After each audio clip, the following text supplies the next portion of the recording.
Cost per 30 days kilometer. you have not started permanent work. Cost now per deemed kilometer. that contract. Minister, and cost this is what per we are doing to kilometer. checkmate with. Cost per kilometer. Just give me the number. Cost per kilometer in this first 30 kilometers. Quickly, Minister. Cost per kilometer.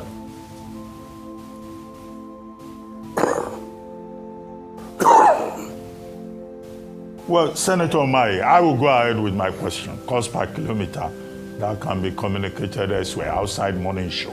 Let's focus on the issues. Minister Umahi, so what you have just come, and good to see you again, what you have just come to tell us here, that you are doing a project, Rufai. Good to see you. Good to see you, sir.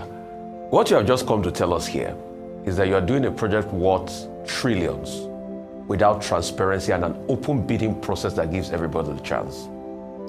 Can you show me if there was somebody tell hang Rufai. on a minute, let me finish now. Let me finish. I gave you the chance. Rufai, hold on. Can you show me? You don't darken counsel without knowledge. No, wait a minute. I'm putting you right so that you can ask. Let me finish. No, get information right. You won't allow me finish. Let me land at least you and are you finishing respond. on wrong. Wait now, Minister. You want to take this interview from me? Let me ask the question and you correct it. Rufai, you are dark.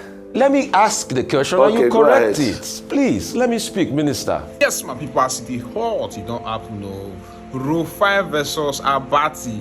Man, not talk too much. So this cost by kilometer question, me Rufai Oseni asked Umahi, don't silence Umahi and also exposes Tinubu and also exposes the corruption in this government. Man, not talk too much. Now, this will make people like Rufai. Please, as you're watching this video, share this video. Remember doing this, yeah. We are very good friends, so you know you gave me honorable mention at the Millennium Bridge. You are my man. Bless you. So what you are saying is that no independent free bidding process for everybody. You just went along with high tech because they did some work in Lagos before. And the argument you are making, with due respect, Minister, that they brought equipment to help in the independent bridge scenario and all of that. That's no big deal. They are benefiting from the government in other ways through the coastal road. So it's not an argument. So you are saying that there was no open tender, at least give others a chance to bid. Secondly, Minister, I want to bring forward the case of Winsome. You will react, Minister. You will react. Let me have my time. You will react to it. Rufai, hold on. Minister, I'm not finished asking my question now. As your own. You have not finished now. You will react to one. Let me correct this one. You will react to it. Give me the chance. You see, we are wasting time. Winsome Homes, she said she got some money from the diaspora. And there's been a back and forth I've been seeing in the news. I don't know what your take is on that Winsome Home project, the real estate developer. Thirdly, Minister, give me empirical facts of how much you have spent for this first 30 kilometers that is about to be commissioned. How much you have spent in also the street light deployment and other things that you've deployed in this first 30 kilometers. So let us know a price range variation. If you can also give me kilometer by kilometer spending and some other empirical breakdown so we can see it. If you can't finish it here, you can send the documents to us so that we can just also assess the spending. Thank you, Minister. Rufai, first and foremost is that you have to recall that you carried your calculator and I was in the studio and I was giving you the figures. I didn't carry calculator like you, and your calculator could not properly calculate what I was saying. It was, Dr. Abati that came between us. He said, okay, leave the calculation. So I ran the figures. Rufai, the first 47 by 47 kilometer of the Section 1 Coastal Highway was awarded at 1.068 trillion.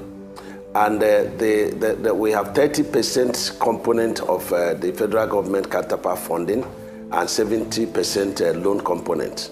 As of today, we have not secured one kobo loan on the project. But High Tech had invested their money and that job is about 80% done. The solar light is not an isolated contract. It's part of the project, the road architecture. You have the cable ducting, you have the drainage, you have the tree planting, and of course you have the train track, which we have made provision, for future train construction. It's not part of my mandate, but we have to make that provision, for future. And then when you said we didn't give others the opportunity. And that's what I'm trying to correct you, that we have three kinds of procurement process. The first one is, restrictive for specialized jobs.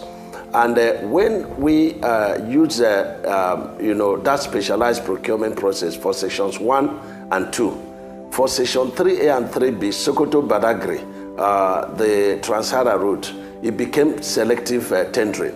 Other contractors were invited in each of the other processes, and of course they bid it. And High-Tech won because of their technical competence, the equipment they parade, the number of expertise they have, and the local content components of their engagement, because they have a lot of engineers engaged. They have a lot of engineers being trained. They have a lot of services, being given, and even small contracts are being given to our engineers so that they can also learn and benefit from that.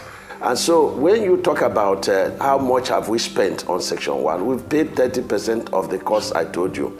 And when you come to Section 2, it's 1.33 trillion. And we have only committed 30% of the cost of that project. And the 70% is the loan component. And that loan component has not come. And that's why the development partners came, the Dutch Bank and the Development Bank of Southern Africa. They came and they were very much interested. Today, a lot of other African Development Bank, Islamic Bank, they are coming, knocking for us to interact with them. They're interested, seeing what we have done. And by December, I believe strongly that we would have completed Section 1. Section 1 is supposed to be for 36 months. But this 30 kilometer we've completed is being done within 1 year, 12 months. And I'm very, very, very happy with what High-Tech is doing. High-Tech is not just, a contracting firm. They are development partners of this country. And you see, people always look at one side of an issue. You are not looking at competence. You are not looking at ability to deliver the work. You are not looking at the equipment, availability of equipment. You are not looking at the risk being taken, by contractors doing this job. I know of other contractors in this country, not all of them, but many of them, when we award job to them, they will never put a shovel on ground until they are paid mobilization. And that's why I changed the narrative. And in the contract, I said, listen, if we give you a job, because at the bidding process, you will tell us about your financial capacity. If we give you a job and within 30 days you have not started permanent work, you now deem that contract is terminated. And we give you mobilization. We are not giving you another money until you exhaust that mobilization and end a milestone, over and above the mobilization. Minister, and this is what we are doing to checkmate people that are portfolio contractors. And that is working. And that is what the president directed we should do. And that is what we are doing. Cost per kilometer. Just give me the number. Cost per kilometer in these first 30 kilometers. Quickly, Minister. Cost per kilometer.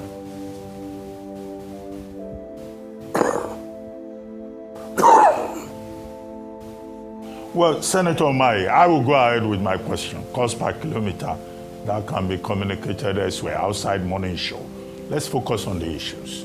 I ask you, during the May 21 APC National Summit, it's like I lost at the Villa. I lost the studio. Can you hear me, yes, sir? I was asking for the cost per kilometer, which is a very important question, Senator.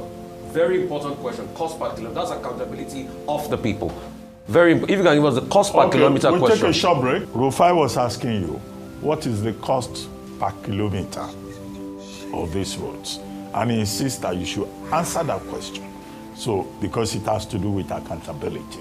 And then finally, when you were governor in Ebonyi State, you had Ebonyi Airport. That Ebonyi Airport has not functioned though, since you left. What is going on? The cost of the project, the cost of the project cannot be said per to kilometer. Look, per this kilometer. is one single cost per kilometer. Yes, but you were the one that stopped me when I was doing off-head calculation of that. And I arrived, and from the empirical factors, using the basic material cost in the market, to arrive at 4 billion per kilometer on the first section of the coastal highway. The second section has a lot of bridges and flyover. For example, at the Dangote refinery, we are passing in front of his refinery, and The engineering factor there is that you must have free flow of trucks in and out without any hindrance. And so that place we now made the carriage with the span to be 64 meters as against 15 meters of spans of bridges and flyovers. So that one you cannot easily say, look, this is the cost. So it's going to be the cost of the bridges and flyovers plus the cost of the construction. And so when you get to, for example, we should have finished the first 47.47 kilometer up to Leko. And when you see the clip of tomorrow, we are going to release the clip of tomorrow, tagged the making of Lagos-Calabar Coastal Highway. You will see impossibilities being turned to possibilities. You will see the terrain. And then I would like Rufai to tell me any other section of this country that has such a terrain. Now we want to procure the project that is running from Ogun, down to Ondo.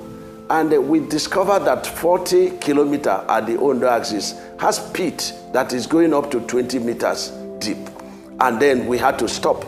So we invite experts, and then we are doing a lot of trials on what depth can the pit, sustain the load. So it's a lot to do with what the terrain is and what method statement are you going to deploy to, tackle the terrain. There was a section, and of course the section is still there, where I think it's about 5 kilometers of the Lagos-Calabar Coastal, which is section 1. You have pit that runs up to 21 meters. When we deploy the clips tomorrow, you will be able to appreciate what we are doing on the coastal highway. And people will stop, of course it's their right to ask what is the cost. But the cost is not a single digit, cost. The cost depends on the terrain. And then, of course, the facilities that are accompanying, the terrain and the route. Nigerians, I beg you now in the name of God. The question you are supposed to be asking, the question we are not supposed to ask for this electoral amendment matter, not be say, you should say Tinubu go sign am, or you should say Akpabio go pass am, oh Tinubu no go sign am, oh Akpabio no go pass am, not be the thing where we supposed to talk be that. The thing where we supposed to talk be say, is it a good thing for us to have electoral amendment? The particular provisions that we are talking about in the amendment that we link in the description, na good thing. Now the thing what we supposed to ask first. So when we finish that one, we'll come ask the next question. All these our so-called representatives, are they representatives or are they represent the thieves? How would we know?